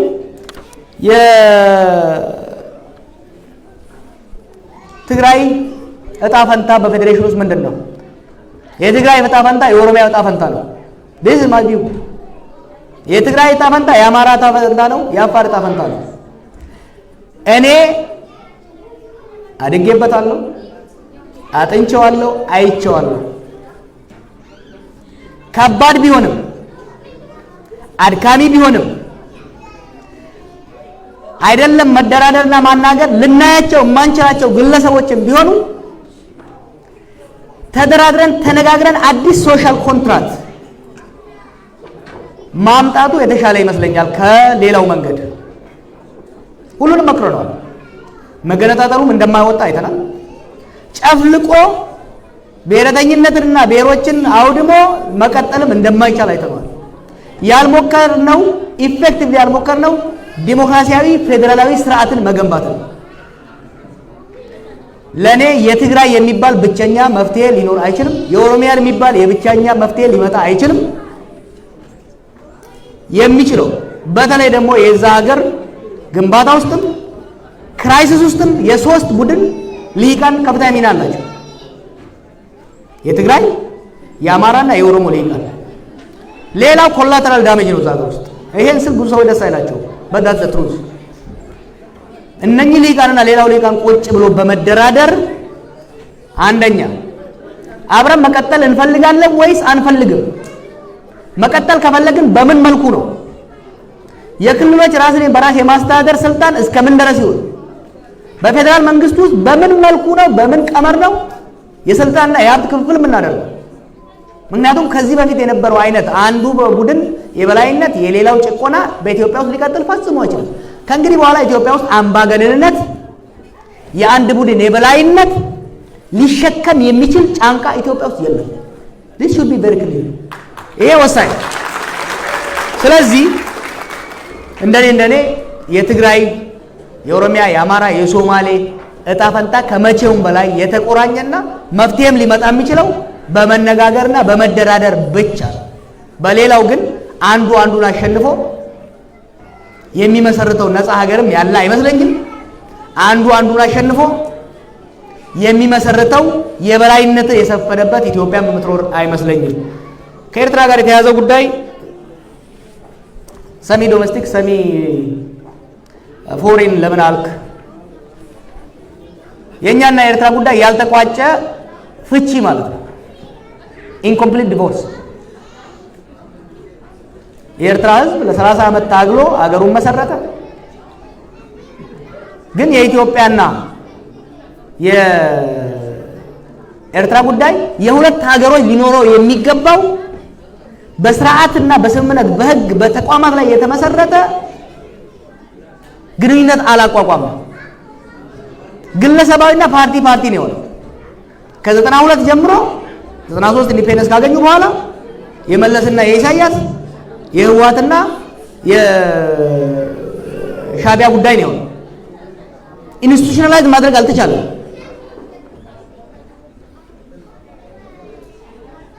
ያ ሄዶ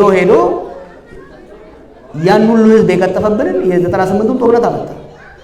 ለ20 ዓመት ሁለቱ ሀገሮች የጠላትነት ጉዳይ ውስጥ ነው የገቡት። 2018 ከ2017 ጀምሮ ነው ለውጥ እየመጣ ስለሆነ በዚህ ለውጥ ውስጥ አንዱ መፍታት ያለብን የኤርትራን ጉዳይ ነው ብለን አስቀምጠን የገባንበት ብሉፕሪንቱን አስቀምጠን። አፈጻጸም ላይ ግን ችግር ተፈጸመ። ምንድን ነው የተፈጸመው? የኢትዮጵያና የኤርትራ ጉዳይ የኢትዮጵያና የኤርትራ አመራር ብቻ ሳይሆን የትግራይ ጉዳይም ስለሆነ የተጣላንበት የተባለው ጉዳይ የትግራይ ድንበር ጉዳይ ስለሆነ በትግራይና በኤርትራ መካከል ያለ ጉዳይ ስለሆነ ድርድሩ መሆን የነበረበት የኢትዮጵያ ፌደራል መንግስት፣ የኤርትራ መንግስትና የትግራይ ክልላዊ መንግስት መኖር ነበረባቸው። ያ ኤክስክሉዥን ችግር ፈጠረ። ይሄ ጦርነት እንዲፈጸም ከፍተኛ ሚና የተጫወተው ይሄ ሂደት ነው። ስለዚህ 93 ያደረግነው ስህተት እንደገና 2018 ላይ ደገም ነው። ስለዚህ የኤርትራ ኃይል እንደገና እንዲሳተፍ ሆነ። ስለዚህ አልፈጸምነው። ኢንኮምፕሊት የሆነ ጉዳይ ነው ያለው። የኤርትራን ጉዳይ እንደ ኬንያ፣ እንደ ሱዳን፣ እንደ ግብጽ ልናየው አንችልም። we have to be a realist። የኤርትራ መንግስትም ሆነ ህዝብ ስጋት አለው። ይበቀሉኛል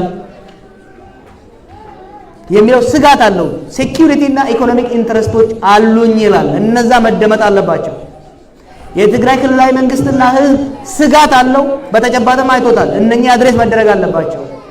ስለዚህ የኤርትራን ጉዳይ እንደሌላ አይደለም ማየት ያለብን። ብዙ ነገሮችን መናገር ይቻላል።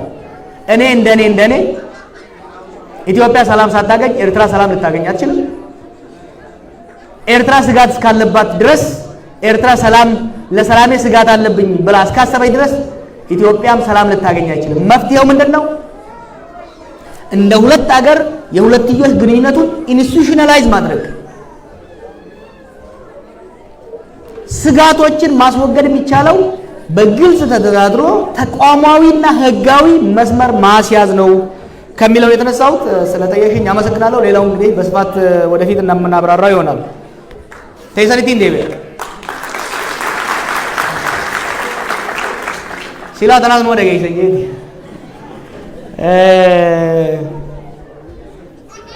ኦሮሞን ጩቡ ቀባ ኦሮሞን ጩቡ ቀቡ ጩቡ ቱረ ደለገ ማለት ኦሮሞን አባርሳ ሲንቀቡ sabuma bal'aatu rakkoo akkanaa keessa gala jiran. Rabbiitu dachii nu badhaase. Ilmaan heddummeessee nu ijaare. Hayyoonni ni beekan. Namni ilmoo takka qabuu fi namni ilmoo kudhan qabu wal qixa. Namni ilmoo kudhan qabu rabshaa hedduun mana keessa jiru. Waciinis guddoodha.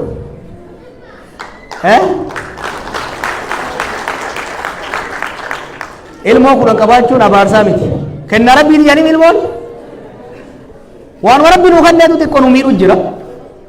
Yeroodha fudhatti dhugaadhaa bakka hawwin hin geenye bikkarraa kaan immoo hin jirru rabbii fi wareegaltoota keessan galateeffachuudha qabdan. Oromoon bikkarraa kaate hin jirtu. Gameeyyiin qabsoo kana na sirreessuu danda'an bikkarraa kaan hin jirru. Bikkarraa kaane fageenya waggaa 50-60 dura bikkarraa kaane Oromoo Oromummaan ittiin dhaadatu tun hin turre bara. Hin turre bara. Islaamaa fi Kiristaanaa, Arsii fi Wallaggaa fi kanaat ture bara. Achirraa kaanee Oromummaa jaarree, Oromiyaa jaarree, qubee mada'isinee har'a bar sadarkaa baalatarraa nuun janirra geenye lafatti ni bar lafeen fidne kana beekuun barbaachisaadha. Bika garaa keenyaa immoo hin geenye maali garaan keenya ka barbaade Oromiyaa irratti abbaa taane Oromummaa teenyaan boonne qabeenya rabbi nuu kenne beekumsa barnootaan horanne imaammata gaarii baafne hiyyummaa amataan nurra deebitu akkanatti guddanne beeka. Bishingaan guddannee bara bishingaa dhabnee buraanaa nyaachaa guddanne wina waa gurguroo har'aa sunuun jirtu hiyyummaan nurraan kaane nagayaan jiraachuu barbaanne bobbaanee galle nagayaan harkanne mootummaa nuu ta'u ta'u fakkaatu filachuu barbaanne mootummaa nuu ta'u hin qabnu hin filanne. Kanaafuu bikka irraa kaane hin jirru bikka yaannes bikka nuun maltu bikka saba kanaaf maltu immoo hin geenye. Garuu immoo waan tokko hubachaa deema. Qabsoon haala qabatamaa bikka irra geesse sirriitti fudhachuu danda'uu qabdi. Zabana Haayila Sillaasee Orma irratti qabsaa'u ture. Zabana Ihaadeeg Orma irratti qabsaa'u ture. Zabana Dargii Orma irratti qabsaa'u ture. Amma jallaa keenya irratti qabsaa'u jiru.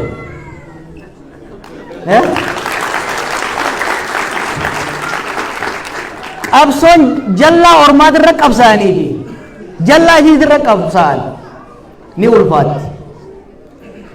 Fakkeenya tokkoon ni kanna. Ormi dhufee lagagamaa dhufee horii kiyya yoo na jala haatee lagagama ba'e obboleeyyan kiyya adeerri kiyya hundi ana wajjin duulanii cafaqanii irraa naa fuudhan akkasii yoo immoo jallaan keenya karummaan ummaa tiyyaa fi abbaa kiyya irraa dhalate horii kiyya fuudhee gabaa geessee gurra keessa dha'e irraa fuudhu waluma taa'e cafaquu irratti garuu adda hiraman akkasii this is serious. Keessee waan deddeemee rakkoo jeetiin. Kanaaf jallaa keenya yoo dandeenye ni diriirfanna. Because dubbii mana keessaati amma. Dubbii diinqaa fi booroodhaati.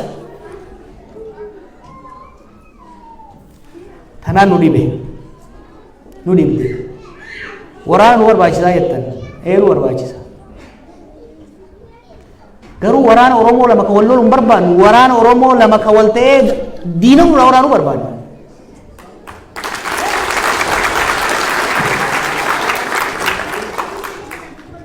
Na dhageessaniimi. Daangaa adda addaa namni keenya maduu jira osoo waraana qabnu. Waraanni keenya biizii wal fixuu irratti gabaree teenya irraa waa ittisuu hin dandeenye.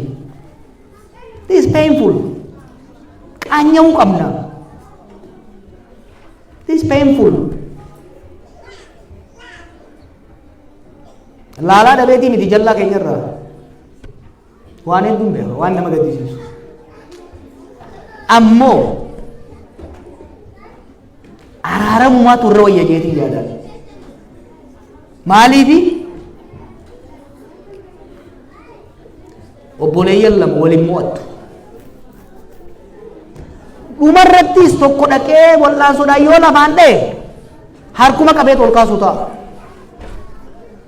Obboleeyyan lama wal lollaan maatiin bikka lamatti ba'eeti tokko tokko guutaa ba'ee maatiin dilli gosti dilli wal fitti malee wal mo'achuun ulfaataadha Oromoo. An warra biltiginnaatis hoggaan arge kanumaan itti hima warra obootis hoggaan arge kanumaan itti hima. Kanaafi wanti an jechu jiru waan isin jettan irraa addaa miti. Wanni an jechu jiru waliin achi argu balaa hamaadha fida kun nurratti. Kanaaf tabiraa marii jettaa ummata kamaaliif amantaa sanii wal qabatee immoo kalee isaas nagee jettee hidhamtee ammallee nagee jettee maal abdattee anoota akkan abdadhu rabbumaa fi ummataan abdadha ammas dhugaa nam mul'atturraa sodaadhee ifduu bandeebi jara mootummaa kana abdadha hin abdadhu garuu isaaniifis bara agarree bara gaafatti wayi waan nusan hunda kakkaballeeti karan nayne likki galchine oofna jala boo likki galchuun abbaa isa hayyeefu hin taane jenne hin taane isaaniifis hin taane Oromoon likki galtu hin jirtu dargaggeessa kana isaaniitu dhiibee bosona galche namni dharraa qawwee qabatee bosona gala hin jiru namni badii hiraaree dhugaan isin hin jaalu taa'uu kutan ni hidhan waggaa hidhaa ba'e jala deemanii ajjeesan namni hiraareetu isiniin ta'uu mootummaa isin jettan sanuu laaffisu jira har'aami waggaa 25 dura Oromoodhaaf ka ta'u bitaas laalee misgaas laalee hunda Oromoodhaaf ka ta'u biyyuma tana keessatti qoqqooybanii osoo aarru biyya tana qoqqooybanii bikka irraa dhimmifteen irratti dibanii deemuutu wayyaa Itoophiyaa haayitii Oromoof sabaaf sablammootaa keessa kabajan Oromiyaa ummanni Oromoo ifii bulfatu Itoophiyaa ummanni Oromoo fi sabaaf sablammoonni hafan akka qoodmaya isaaniitti akka gumaata isaaniititti aangoos diinagdees irraa harkatan qe'ee irratti bulchan biyyammoo waliin bulchantu wayyaa jee anis buusee baasee biyya hedduu ilaalee Oromoodhaaf kanaat ta'a jeetiin amanee paartii kanan bakatu wanni warri amma gariin qubanuu qabu warri gaafa mararaa guddina akkana jedhu quba itti qabee ormatti isa galchee Oromoo keessaa isa dhiibee gantuu isaan jechaa ture 2018 waggaa biyya ummata Oromoo ittiin kijibnu nuyi ummata Oromoo ittiin kijibnu ittillee kijibnee hin beeynu Oromoo ka isinii ta'uu jennanu Oromiyaa irratti abbaa taatanii mootummaa isaanii isinii taatu filattanii sadarkaa Itoophiyaatti immoo akka lakkoofsa keessanitti akka gumaata keessanitti mootummaa waloo sabaaf sablammoota kaawwanii wajjin jaarrachuutu isinii irra wayyaa jennamu. Isinin dirqisiifnu garuu immoo akka warra kaanitti Itoophiyaa malee jennee qawweedhaan isinitti gadi yaama. Maaliif Itoophiyaan humnaan turtu hin jirtu. Itoophiyaan humnaan turtu hin jirtu. Itoophiyaan garuu yoo waliin mari'atan biyya nama hundaafuu ta'uu dandeessu ni taati jennee daala. Laaftuudha laaftuu miti. Osoo laaftuu taate qabsoon jennuun daansii jennaan laaftuu miti. Kanaaf nuti kan itti amannu biyyiti tuni xiqqoo immoo eeggadhaa jiran. Haadii gamtuu hogga jennu nama tokkotu naa bilbilee haadii gamtuu naan jee. Manaan an keessa jiru narra diiguu barbaada osoo goojjoota akkanaan jaarin. The government and the state mootummaan darguun kuftee Haile Sillaaseen kufee warri kuunis adda baqa kemi mootummaan haa kuftu biitti kufnaan garuu ummataatu rakkoo guddaa keessa seena Liibiyaa fudhadhaa. Gaadaafiin kutuu silaa rakkoon qabdu. Gaadaafii kufifnatti Liibiyaa kuffisan. Liibiyaan akkas tujjaara turte san. Arra sheexaanni addunyaa hundi achitti daansii taphata.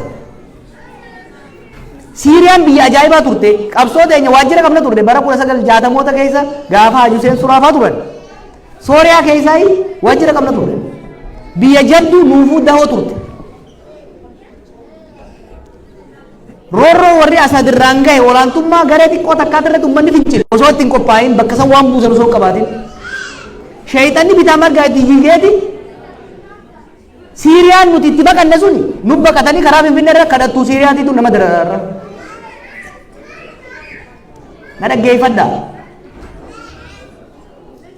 Na dhaggeeffadhaa laalaa teessan aariin teessan daran na keessa jirti. Garuu state collapse kufaatiin biyya hin dongorina. Sirriitti osoo itti qophaa'in yoo ka addaan babaafatu jennu saboonni biyya sanii walii galteen addaan ba'uun wayya. Wallollee keessattuu karaa amma biitii tun deemtuun wallollee deemnaan Tigraay dhalattuus hin jirtu reefu kanaan jeen hin jiraattu. Oromiyaan dhalattuus hin jiraattu. Amaarri kopha ba'uus hin jiraattu. Adda facaaneeti wal waraansa laal civil war jijjiiramee jira. Dur 90moota dura humna lamaa jira. Humna Ameerikaati jira, humna Sooviyeetiitu. Lamaantu qawwee si kenna. Tokko mo'ateeti mootummaa qabataa mootummaan biitiitti fufti amma akkasii miti. Amma biyyoonni hedduu qaama hedduutti qawwee kennan. Lolli kun itti fufnaan isinitti nima sirrii dhaggeeffadha waan harku ta'e sana matarraa. Lolli kun itti fufnaan amma ka wal waraanu jiru humna 3 4 5 ta'a Itoophiyaa keessatti 15 ta'a matarraa. Maaliifi warri alaa gargaaru addatuma heddummatuun biyya keessaayis local entrepreneurs kan jennuun ka'uu eegala jechuudha. Bara amma Siiriyaa keessa eenyu lolaan hin beekamu. Wal waraansi tokko tokko immoo anne tabiitii wajjin daaraa taatu san keessa seenna. Nuyi Oromiyaa jibbineetiif kana qabatamaan waan beeknanii wanni keessa seenna. Nu garuu Oromoo jaalanna. Waan saba keenyaa ta'u jaalanna. Isin harka dho'isisuudhaa jecha waan isin hin taane isinitti himnu never waan ummata kanaa hin taane na jaaladhaa jee isinitti himu yoo barbaaddan na jibba malee tokkoffaa lolli kun itti fufuun qabu lammaffaa hunda caalaa gara itti deemnu mariidhaan deemuutu irra wayya jennee yaadna maaliifi arra hedduun hoogganni Oromoo ni kijiba isinitti hima waan ofiin amanne isin amansiisu isinitti himan warri hedduun walabummaa Oromiyaa jiru kun qabatamaan kasanitti ciccee nagarre waan ani itti amanne isinitti himu waa'ee dongora warri akkas jawa hajjeefamuu haafannifamuu hin jennu akkas jawus gargaara gara fuuldura deemnee rifarandamii murteessina uumaa miti ammatti garuu nuti kan jennu inumaa'uu yeroo miti dhimma akkanaa haasa'uudhaaf maaliifi lolli kun itti fufnaan lolli Tigraay kun deebi'ee kaanan lolli Oromiyaa keessaa kun saffisaan araaratti deemuu baannaan saboonni biyya sanii ummanni biyya sanii kasaaraa hama keessa seena ama kurnan irraatis lolli kun hin dhaabatu Siiriyaan qabsoodha nagaa san hoggaa dizaayin goonu biyyoota East Europe kanarratti hundeeffnee goone ture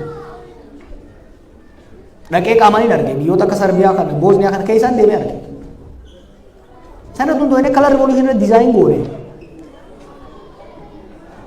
Samboota Arab Spring hoggaa dhufuus keessa turre qorachaa turre barreessaa turre ni rifanne biyyoonni faca'uu kanarra biiti teenya namni Itoophiyaan akka Siiriyaa taatu barbaadu ni jira bar biyya teenya ummata keenya bar dhagaa waan Itoophiyaa jaaniif baandiraa isii tana irraanfadha haasa irra lammaffaa diigamuu isiitiif immoo Oromootu itti gaafatamu ta'a jallaa keenyaatu gubbarra jira bar Kana beeka. Nuutu jallaa fi diriiraa keenya adda laala malee ormi walumarra nu laala. Walumarratti. Ka biyya saamu jiru obbidiyoo baalatanaa kajaamee arrabamu Oromoo. Isinii galaami. Kanaafi kana ka jennu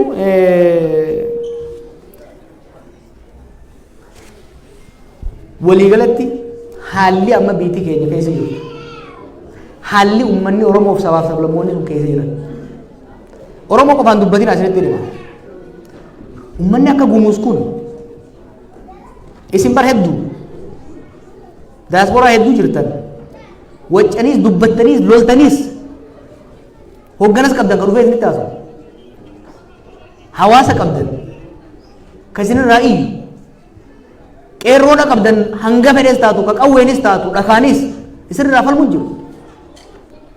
Sabaaf sablammiin biyya san keessa jiru bar ka guyyuudhum ka namni irraa naasoyne ka nama iyyuuf hin qabne ummanni gumuus amma gurraacha kun gurraacha janiin isaa yaaman kun naaf baqqalaan dhayinii agarre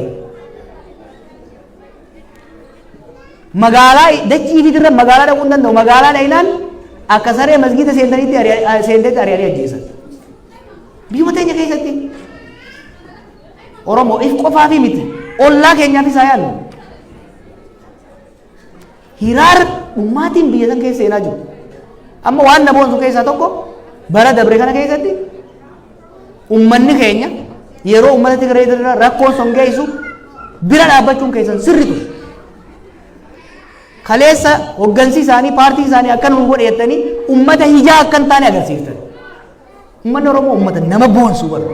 Ummata nama boonsu.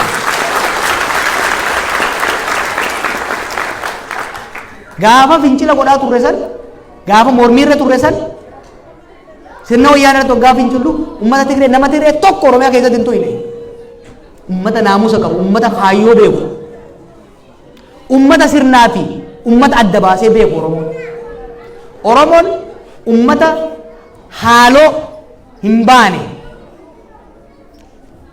waan wayyaanee duraan ga'e isin irraanfannu godaan isaan jira. Ini irraanfanne Oromoon kana dogongoruu qaban isaanis we did not forget garuu kalee roorroon nurra geesse kalee miidhamne ajjeefamne arra waggaa isaan ajjeefaman miidhaman ni delchine mootummaan jallaan Oromoo geggeessu kana barbaaddee turte Oromoon garuu jallaa ibiitirra osoo hin ta'in dhugaarra gorte jechuudha bara kana itti boonuu qabdan akka Oromootti itti boonuus qabdan isinitti himu naannoo sanitti nageenyi hayxii yoo kan dhuftu taate shoora guddaa ka qabu ummata kana waan dubbatan irratti illee of eegaa akka aartan hin dubbatina maaliifi Oromoo afaantu hama malee garaan qulqullu kana qabatamaan reefu isinitti himee jira akkuma garaan keessan laafa arrabas laaffifadha keessattuu warri biyya faranjii jirtan maaliif waan warra diplomaats ni beektanii anuu laaffifachuu baradhe akkatti suutaa isa gartanii kanaan wadhaa xiqqoosi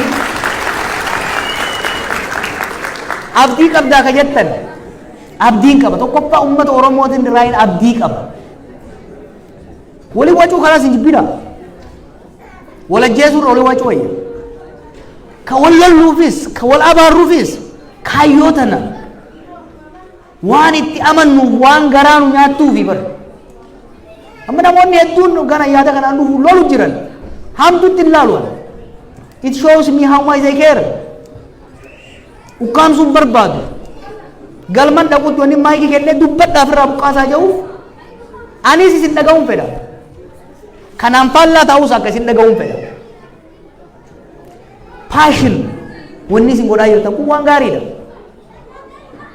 wanni nan abdii qabuuf tokkorraa isin irraa hin abdii qabu Oromoorraa keessa deemeetiin beeka Oromoon takka naqaanasiteen beektu mootummaan shimbirroo miti dhakaan hin kaaftan osoo nuun jaalle isin kaafna gaafa tokko ministeera illee baasu gaafa tokko jara osoo wajjin osoo diriirii keessa jirru Oromoon biyya bulchuudhaaf qophii miti Hoo na dhiisii jeen harreen teenyaa isin ol ni bulchitin jeeni itti dhaabachuu ture jechuudha. Maaliin Oromoo irraa abdii qabu?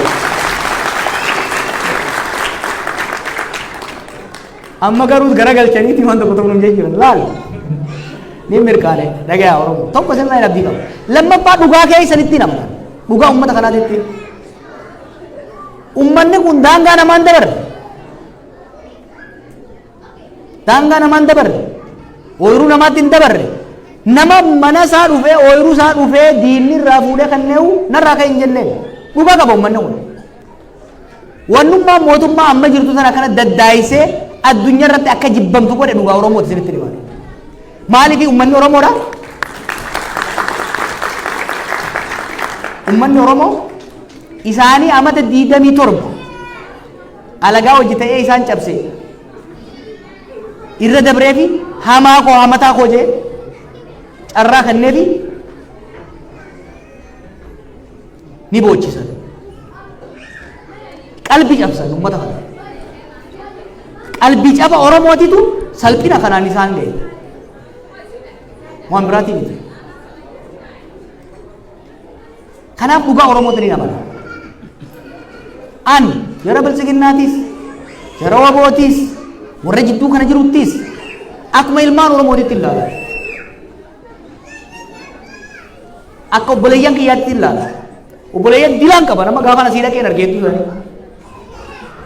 Kan narra irra dhiyaatu kan malli irra tolu kan waa hedduu ni jira.